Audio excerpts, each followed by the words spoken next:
금년에 벌써 한국을 2번째 나왔습니다. 군대 간 아들이 자주 오면은 또 왔냐? 그러시던 얘기가 생각이 났는데, 그래서 박수 소리가 적었나요?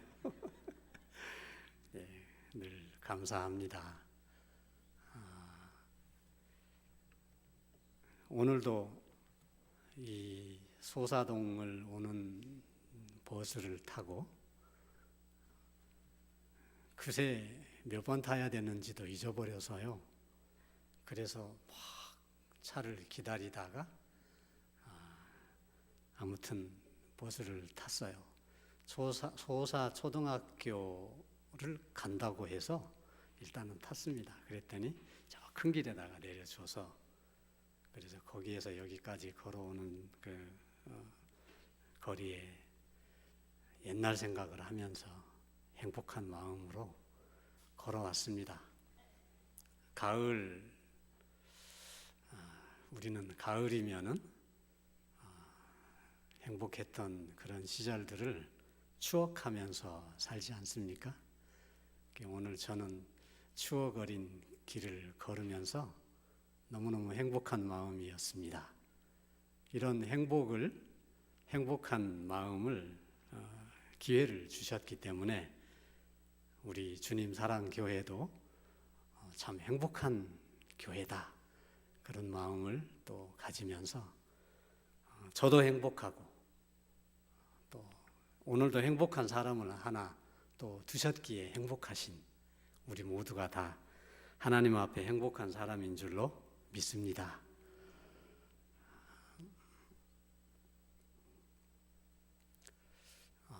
엉뚱한 이야기를 조금 하나 나누고 싶습니다. 2007년에 네팔로 선교사로 갔습니다. 근데 2008년인가 9년쯤에 제가 이상한 친구를 하나 네팔에서 만났습니다. 그 사람이 누구냐면은 조계종 스님이에요. 근데 나이가 똑같아요. 그 친구가 2008년에 네팔에 말하자면 불교 선교사로 왔고, 저는 기독교 선교사로 그렇게 왔는데 들어온 시기가 비슷했어요. 제가 한 1년 먼저 왔지만 그분은 이미 30년 전부터 네팔을 왔다 갔다 하다가 2008년부터 본격적으로 네팔에서 포교를 하는 그런 저와 동갑인 선교사예요. 그래서 저희들이 네팔에 한인이 얼마 없기 때문에 그분이 이제 한인회 회장을 하는데, 저희 목회자들은 사실 세상적인 그런 모임에 무슨 장이 된다거나 그러는 거 별로 좋아하지 않고 관심이 없는데, 그분이 한인 회장 되는 거를 원하더라고요. 그래서 제가 좀 도왔습니다. 그래서 그분이 한인 회장을 했더니 하면서 고목사 밀어줘 갖고 도와줘서 한인 회장 됐다고 고맙다고 이러면서 친하게 됐는데, 제가 여기 오기 전에 8월 달에 이제 단기팀도 2팀이 영거포 오고 이래서 바쁜 가운데 있는데 한 번은 이제 전화가 왔어요. 그래서 잘 있는지 건강한지 서로 묻다가 그분이 저한테 그래요. 아니, 이제 지금은 동갑이라 서로 말을 놓습니다. 그래갖고 니는 일본에서 오래 있었고 나도 오사카 쪽에서 한 3년 있었대요, 자기도. 그래서 자기는 일본 물건이 이렇게 때때로 좋은 줄은 아는데, 근데 일본 물건 어디서 파는 가게, 한국 물건 파는 가게, 그런 거는 잘 안다고 그러면서 왜 나한테 그 일본 사케가 좋은 줄 아는데 일본 사케 한 번을 안 사주냐고 그래요. 그래서 그 정종을 사달라는 거예요. 그래서는 제가 그 친구가 담배도 잘 피우고 술도 잘 고래예요. 조계종의 종사입니다. 17살 때 스님이 돼가지고 지금 62살 먹었으니까 자기는 조계종 성가대학교 1회 졸업생이래요. 그래서 조계종 안에서는 자기가 종단의 스승사자를 붙여서 자기의 직함이 종사랍니다. 그런데도 그 친구는 술도 먹고 담배도 많이 피우고 막 성질나면 욕도 잘하고 그래요. 그러면서도 그 불교를 네팔 사람들에게 전하려고 선교사로 와 있는 거예요. 그런데 자기가 술 먹고 막 그렇게 하는 거를 다 욕하는데 곰목사가 욕을 안 하더래. 그래서 저하고 친해졌는데 전화해가지고는 좀 놀러도 오고 그러지. 나는 니네 교회 놀러도 가고 와가지고 예수님 앞에 딱 이렇게 해요. 근데 저는 그 친구 사무실에 가보면은 불당이 있어요. 그래서 지나가면서 여기는 자기네 스승을 모셔놓은 데래. 그래서 보여주는데 얼핏 봤더니 불상을 이렇게 가구 같은 데 속에다가 넣어놔갖고 있더라고요. 그리고는 앞에 뭐예요? 그 방석도 있고. 있으면 있지. 이러고는 그냥 갔는데 자기는 예수님 앞에 인사했는데 나는 와서 자기 스승 앞에 인사를 안 한다고 또 서운해. 그래도 존중해. 그렇지만은 꼭 가서 이렇게 해야 되냐? 그랬더니 안 해도 돼. 또 이래요. 그래서는 친하게 지내는데 술 사달라고 전화를 가끔 해요, 사실은. 근데도 그날도 술 사달라는 거예요. 그래서는 근데 막 갑자기 제가 너무너무 그 상황이 우스운 거예요. 그래서 제가 막 웃으면서 참 여보게, 아니 지금 자네하고 나하고 전화를 주고받는 일이 너무나 기가 막히지 않냐. 아니 어찌 스님이라고도 안 하죠. 중이 목사한테 전화해가지고 술 사달라고 조르고 있는 이 상황이 지금 기가 막힌 상황이 아니냐 그랬더니 왜? 뭐 어때서 이래요. 그러다가 알았어, 내가 내일 어떻게 해볼 테니까 어떻게 나중에 또 전화하자 이래갖고는 전화를 끊고는 약속대로 그 다음날 이제 제가 밥 사주려고 갔어요. 그랬더니 안 주면서 그러는 거예요. 어저께 고목사 전화 끊고 자기가 정말 심각하게 곰곰이 생각을 해봤다는 거예요. 어째서 중이 목사한테 전화해가지고 술 좀 사달라는 게 기가 막힌 일이냐. 그래서 제가 이제 설명을 해줬어요. 야, 우리는 그런 문화 속에 이렇겠다 했더니 그러냐고. 그런데 자기네는 원래 절에 있을 때 이제 뭐라 그래요? 처음 시작할 때부터 보시라는 거를 한대요.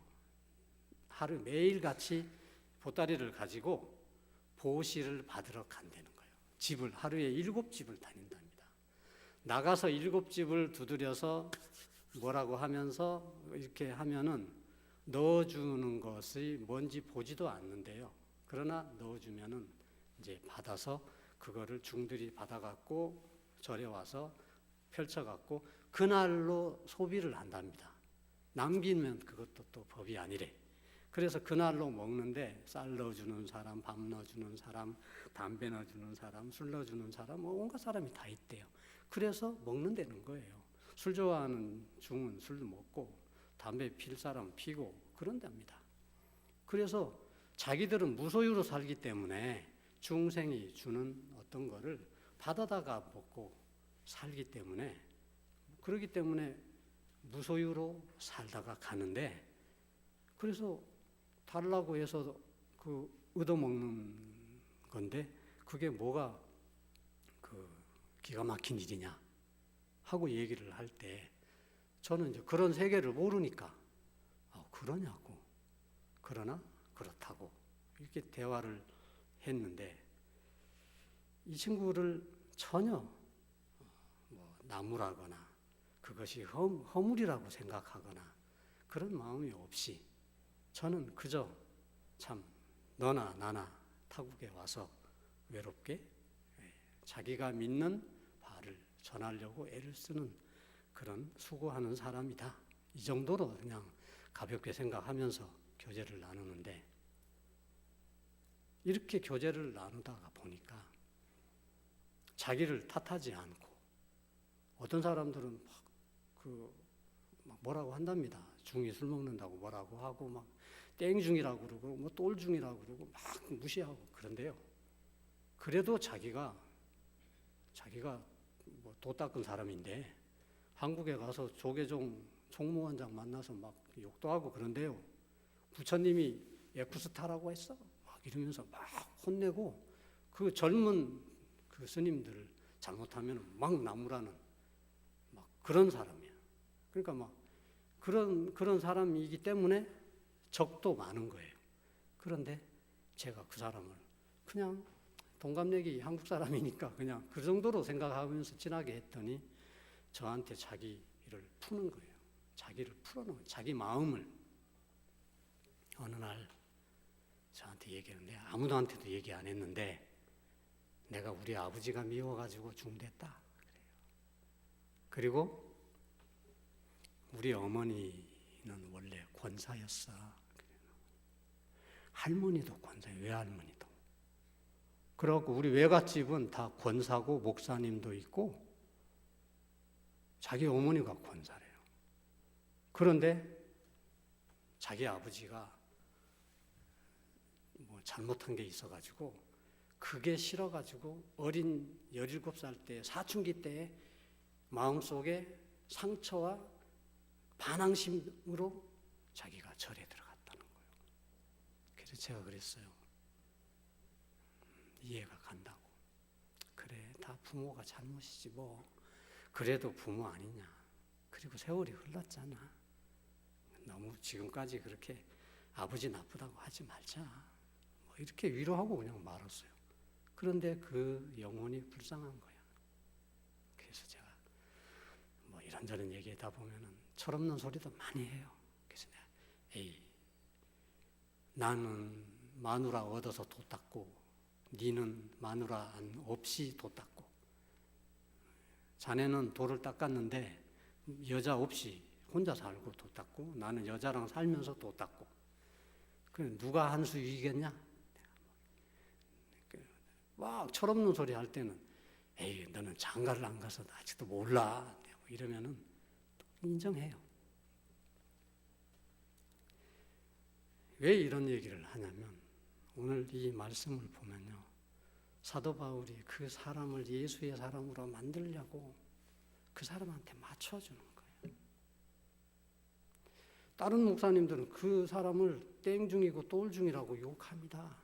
상대도 안 하려고 그래요.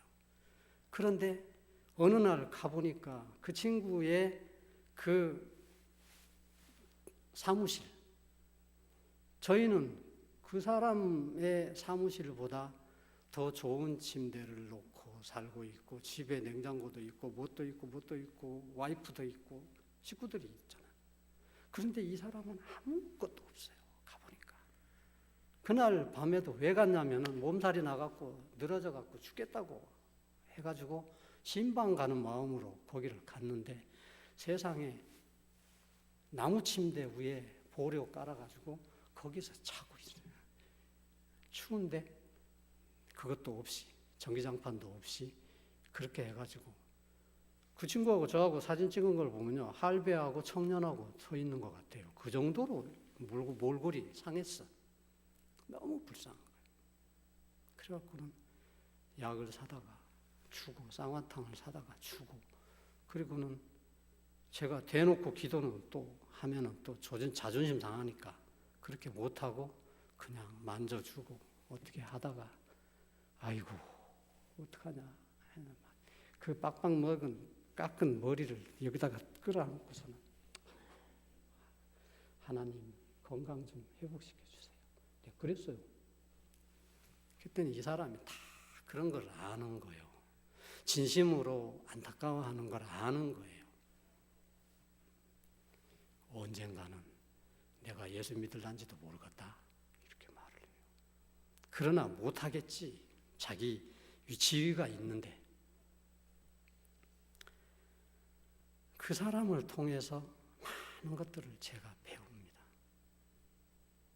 전에는 얼마나 자기중심적이었냐면 제 아내가 전화해가지고 뭐가 안 되고 뭐가 어쩌고 막 누구와의 관계 속에서 어려움이 많고 뭐 어쩌고 그러면은 그 하소연으로 하는 얘기이기 때문에 그래 아이고 그렇구나 그래 당신 마음이 좀 힘들었겠네 뭐 이렇게 맞장구를 쳐주면 될 일을 갖다가 그거는 이렇게 하면 해결 나잖아 이렇게 아주 해결 방법을 말을 해버리니까 분위기 잡아갖고 남편한테 막 이야기하면서 자기 마음을 좀 알아주고 좀 도닥거려주고 좀 들어주면 될 일을 거기다가 처방전을 딱 갖다가 들이대니까 그만 말할 기분이 안 나가지고 전화를 끊어버려요. 상대방을 예수의 사람으로 우리가 만들려면 그 사람에게 맞춰줘야 되는 것을 몰랐어요. 저도 항상 이래야 된다 저래야 된다 하는 소리나 하지 거기에 맞추어서 내려가서 다시 올라올 생각을 못하는 그런 수준 낮은 전도자였다고요. 이거를 네팔 분들하고 살면서 얼마나 많이 배우는지 몰라요. 네. 지금도 그분들하고 관계하면서 야 이럴 때 내가 그렇게 안 하고 이렇게 했어야 되는데 아직도 덜 됐구나 그런 생각을 하면서 날마다 때로는 무릎 꿇고 때로는 넘어지고 때로는 좌절하고 이러면서 자신의 부족하고 연약한 것들을 많이 깨달으면서 아이고 이래서 철들자 환갑이라고 그러더니 지가 이제 환갑 먹고 철드나 이게 철이 좀 들으려고 그러나 이런 생각을 조금씩 하게 됩니다. 오늘 목사님하고 이런저런 이야기를 좀 나눴는데요. 목사님은 지금 뭐가 필요합니까? 공사가 어디까지 갔습니까? 필요가 무엇입니까? 물으셨어요. 그런데 사실은 정말로 필요한 것 최우선은 매일 순간순간마다 하나님 앞에 신자로 사는 것이 저의 삶의 현실적인 매일의 삶 속에서의 목표 그것입니다. 하나님과의 관계가 어그러지지 않도록 살아가는 것이 선교사로 사는 현재의 제 생활의 최우선 목표가 그것이고 그런 다음에 그 백성들에게 이것이 필요한 것 같으니까 그것을 주어지는 대로 이루어 나가는 것이죠. 그런데 결심한다고 되는 것이 아니고 뭉물친다고 되는 것이 아니고 어떻게 하나 그런데 제 마음속에 수고하고 무거운 짐진 자들아 다 내게로 오라 내가 너희를 쉬게 하리라. 우리의 짐을 제 마음의 짐을 이 해야 할 일들을 저의 모든 못난 것까지도 하나님 예수 그리스도의 십자가 앞에 내어놓을 때 그분께 드렸을 때 그분이 인도하신다는 거예요. 삶의 운전대를 제가 잡고 이래야 되겠다 이거 해야 되겠다 이리 가야 되겠다 할 때는 항상 실패하고 후회가 남고 잘못했구나 후회하는데 그래서 언제부턴가 이 어려운 나라 참 고달프고 이루 환경이 나빠서 이루 말할 수가 없고 솔직히 말해서 막 그 매연 속에서 매연 때문에 막 창문이 있음에도 불구하고 막 먼지가 막 들어오면은 저절로 막 인상을 쓰게 되고 막 이러는데 숨이 턱턱 막히죠. 그러는데 그렇게 사는 환경이라 할지라도 하나님께서 제가 운전을 하고 가는 게 아니라 매 순간마다 매 시간마다 주님께서 운전해 주시고 저는 인도함을 받는 자로 인도함을 받는 예수 믿는 신자로 존재하고 싶습니다. 하는 고백을 늘 합니다. 그게 생활 속에서 이거를 실천해야 됩니다. 근데 어떻게 실천하냐?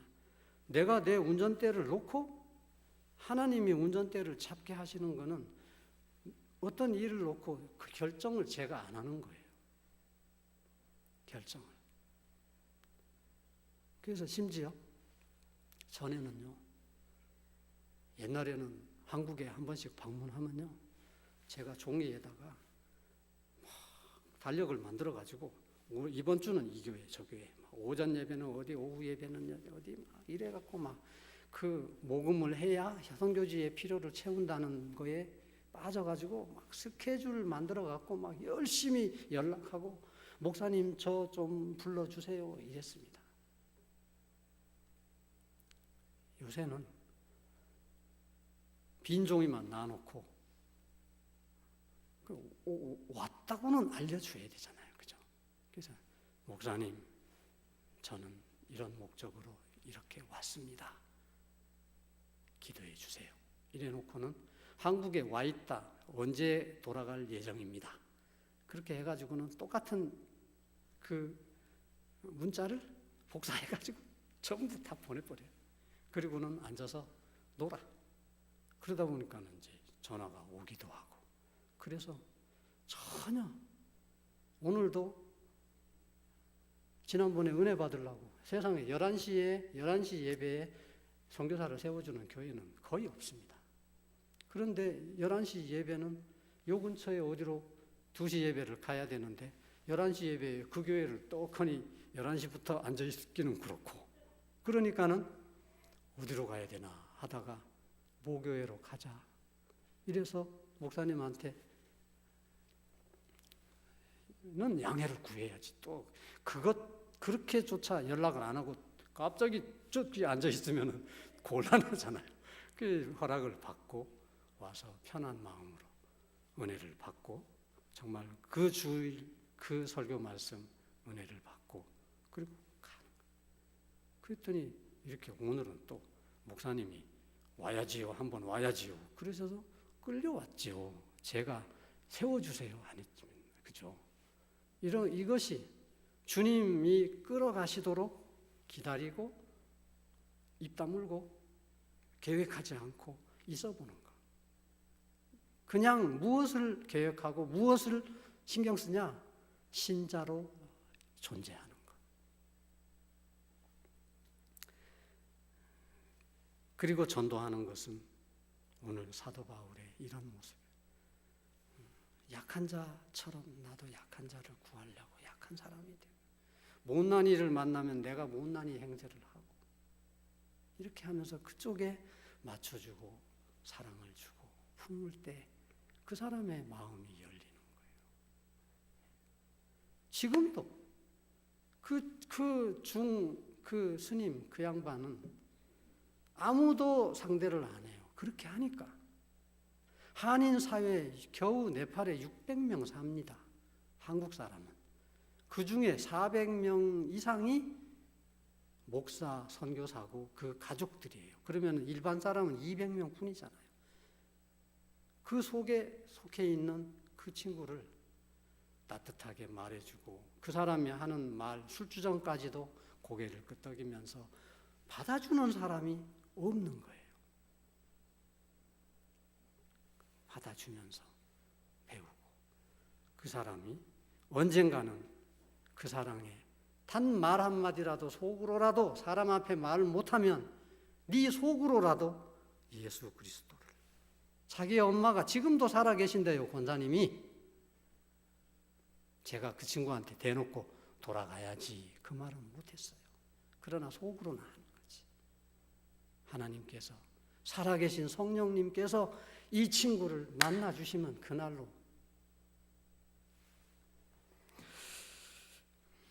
전도 그렇게 하십시다. 저도 더 노력하겠습니다. 이제 왔으니까 필요는 또 얘기를 해야죠. 왜? 기도해 주셔야 되니까. 그리고 지금까지 이루어진 것이 감사하니까 그 보고를 사진 몇 장 같이 보고 권태웅 선교사 또 왔다 갔다. 그래, 우리 기도하자. 그거 한번 마음 잡숴주시면 감사하죠. 이거 어떻게 하는 거죠? 네. 참, 제가 버디캐리라는 이 동네에 땅 사서 성경 읽고 기도하는 말씀 기도원을 하겠다는 계획이 없었습니다. 근데 저렇게 많은 아이들이 있는 동네인지도 몰랐습니다. 가 보니까 그래요. 그래서 애들이 많이 오는 거죠. 하나님이 저 영혼들을 만져주시면 얼마나 좋을까요? 안 넘어가네.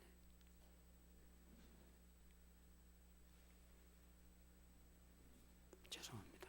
안 넘어.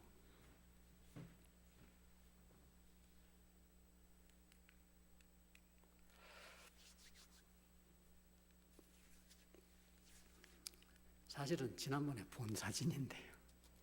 예. 그냥 거기서 넘겨주시죠. 네. 아 그래. 컴퓨터가 다운됐습니다. 아 그래요. 예. 말씀하시다가 좀 이따. 예. 지난번에 같이 본 사진이에요.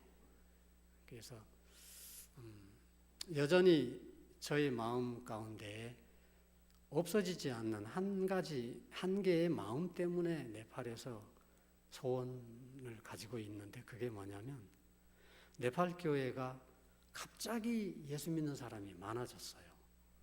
그런데 이 네팔 교회가 갑자기 사람 모이면은 좀 말하자면 약할 수 있잖아요. 근데 기도하고 제가 믿기는 말씀 읽고 성경 읽고 기도하면 개인의 신앙이 성숙된다. 다른 무엇보다도 성경을 자기가 읽고 깨닫고 성경 읽는 그 생활을 많이 하면 네팔 교회는 성숙해진다. 그러니까 저도 그렇고, 그러니까 같이 모여서 성경 읽읍시다. 그리고 같이 기도합시다. 이 말만 하는 거예요. 이것이 네팔 교회를 성령께서 사람을 만나시고 세우시고 신자 삼으시는 길이시기도 하고, 그러니까는 성경 읽읍시다. 그것을 운동을 하고 다니는데 그거 외에는 할 줄 아는 것도 없어요. 그리고 가장 쉬운 일이에요, 또 어떻게 보면. 그래서 평생 그분들과 함께 성경 읽고 기도 처소에서 무릎 꿇고 살다가 그 뒤에 일은 하나님이 또 인도하시겠죠. 그런 마음으로 이렇게 존재하고 있습니다. 많은 선교사님들이 참 다양한 사역을 잘들 하고 계십니다. 많이 배운 선교사님은 또 막 신학 박사 뭐 이런 분들은 신학교를 하시고, 또 목회 연륜이 많으신 분들은 목사님들 모아서 자기의 그런 것도 하시고, 여러 가지 많은, 또 의사들은 의료 선교를 하고 그러는데, 저는 돌아보니까 할 줄 아는 게 없더라고요. 그런데 그냥 마음이 이렇게 메인 것은 사도 바울은 성령, 심령에 매여서 자기가 처음에는 서바나 스페인으로 선교를 가려고 했는데 심령에 매여서 자기가 로마로 간다. 뭐 그런 얘기도 하셨는데, 그 마음속에 이 마음이 안 없어지는 거예요. 10년, 지금 11년 차 됐는데도 처음부터 끝까지 성경 읽고 기도하자, 이것만 하고 싶은 거예요. 그래서 동네 아이들하고 같이 모여서 성경 읽기도 하고 또 같이 기도도 하고, 애들 예배 드릴 때 뒤에 서성이면서 저 계속 기도하는, 만져줘.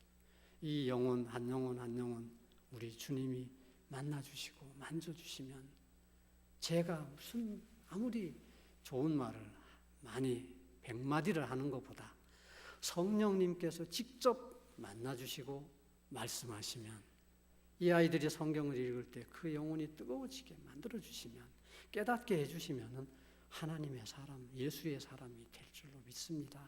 그 믿음, 소망, 소원하는 마음, 그 마음 때문에 여기까지 왔습니다. 그래서 사진을 몇 장을 찍었는데 참 그 마을에서 건축을 4년, 이제 5년째 들었습니다. 그러니까 뭐 개인 선교사가, 제가 원래 가난한 거는 우리 성도님들 잘 아시잖아요. 원래 우리 교회에 있었던 전도사님들 중에 제일 가난뱅이가 권태웅이었어요. 그렇잖아요. 제가 이명재 전도사님한테 돈도 빌리고 그랬어요. 돈이 없어갖고 쌀 돈이 없어서. 그런 적도 있는, 가난뱅이야. 이런 가난뱅이를 하나님이 가난뱅이들 속에다가 갖다 넣어주는 거예요. 그러니까 그 애들이 돈이 없어서 굶는다거나, 돈이 없어서 학교를 못 가고 있고, 돈이 없어서 옷도 못 사 입고 팬티도 안 입고 다니고 이러니까 제 마음속이 환장을 하는 거야. 그래서 막 울고, 제가 그래서 그 아이들을 자식처럼 보듬게 되는 거예요. 저절로. 그랬더니 애들은 사랑 주는 사람을 아나 봐요. 그래서는 이 아이들이 저한테 아버지 같다고 그러고, 아버지 같기는 내가 나이가 몇 살인데 할아버지인데 내가 뭐 그래요. 내가 니네 아버지보다 나이 훨씬 많어. 그랬더니 예. 그 친구들 한 40 먹었는데 저는 60 넘었으니까 훨씬 할아버지인데도 비슷하게 보인다는 거예요. 그래서 한국 사람들은 다 나이를 어리게 보는 거예요. 38이라는데 저는 한 60 넘은 줄 알았어요. 어떤 아줌마가. 그 정도로 고생하고 사니까 사람들이 늙어요.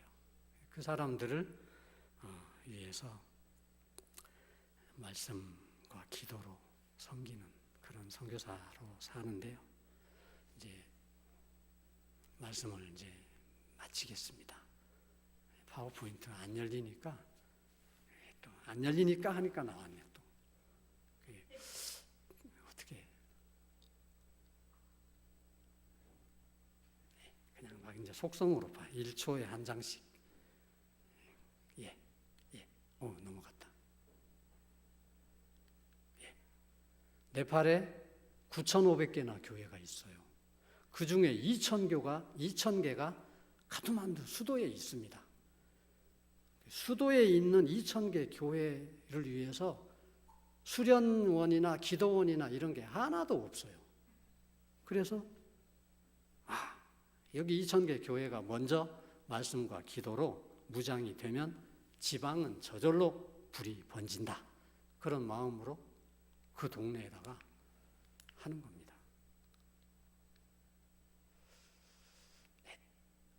이렇게 해서 처음에 막 이렇게 성경을 읽고 리서치를 하고 막 같이 사진도 찍고 막 이러면서, 이거 많이 본 사진이죠.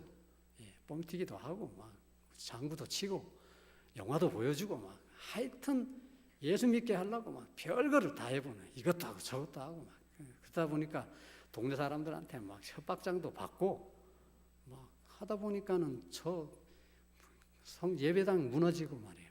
막 이런 온갖 일들을 다 겪으면서 참 고생폭도 앵간히 많아요. 진짜 많아요. 지진까지 나갔고 동네 사람들한테 저렇게 신방을 다녔더니 막 예수 믿는 집 2개를 지어줬어요. 그랬더니 동네 사람들이 제가 길 지나가는데 막 저를 붙잡고 우리 집도 지어달라고 막 저 한국 사람이 동네 집 무너진 거 다 지어준다고 막 헛소문도 나고 그랬어요. 아이 곤란해. 아무튼 품었어요. 품고 막 동네에서 막 나가라 그래도 막 죽이려면 죽여라. 나는 못 나간다. 귀신 돼서 또 온단 말이에요. 그랬어요. 그랬더니 어떻게 해서라도 그냥 거기서 버티는 거예요. 그리고는 아이들은 또 이렇게 많이 오는 거예요. 또 부모들은 미워하는데 애들은 막 사랑을 하니까 와. 그래서 같이 예배를 드리고 막 어떻게 막 너무 많이 와가지고 참 선교사가 막 애들이 너무 많이 온다고 말을 어떻게 하잖아요. 많이 와서 그냥 같이 그러고 있다가 어찌 막 애도 죽고 막 이런 사건들이 많았어요. 그랬더니 동네 사람들이 어느 날 성령께서 그 영혼들에게 만져주셨는데 제가 불쌍하더래요. 어느 날.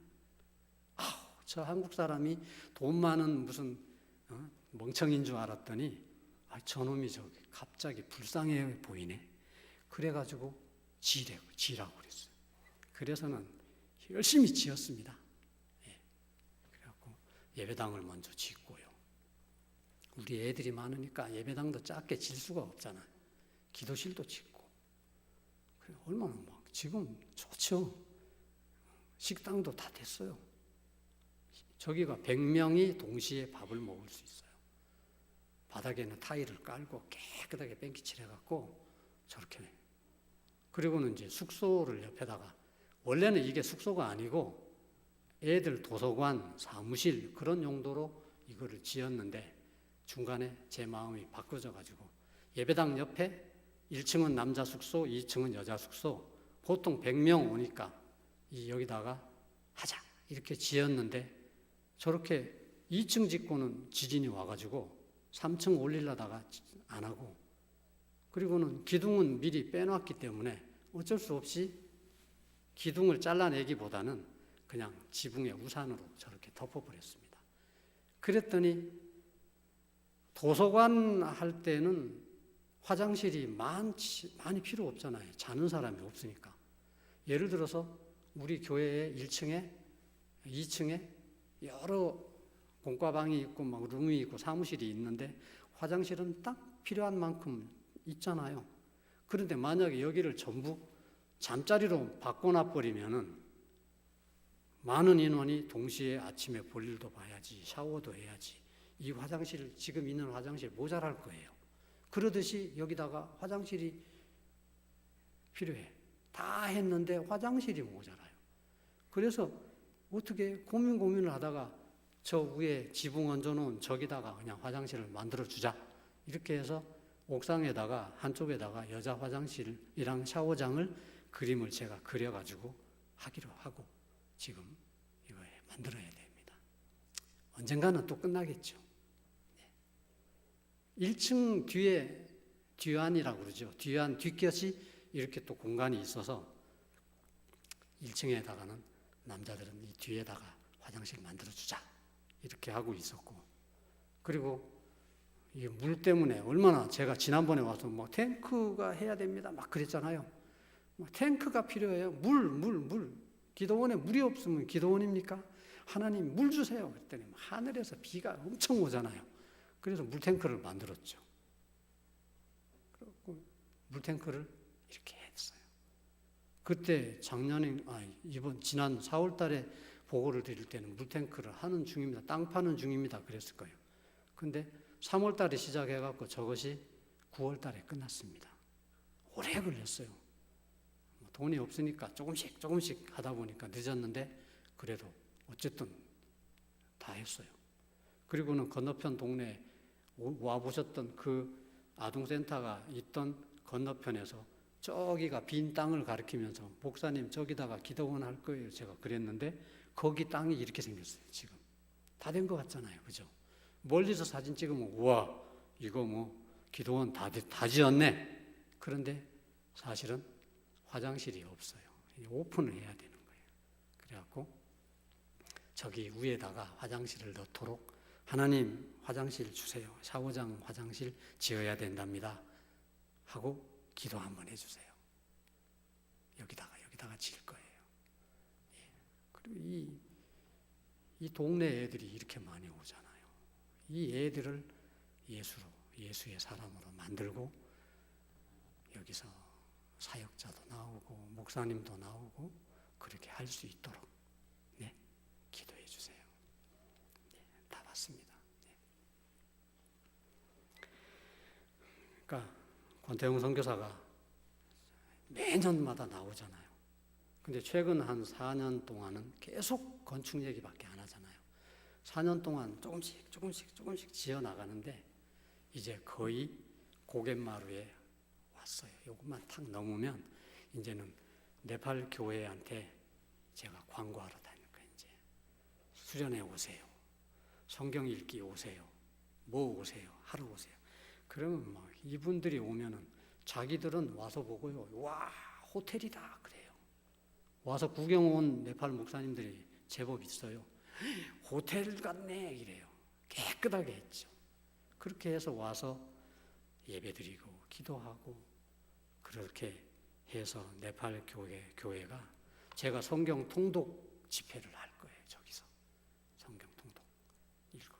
그렇게 해서 네팔 교회가 성경 읽기, 기도, 말씀과 기도로 정말 무장되는 성숙한 그런 교회 되도록 돕는 것, 그 일, 그것을 위해서 네팔에 있습니다.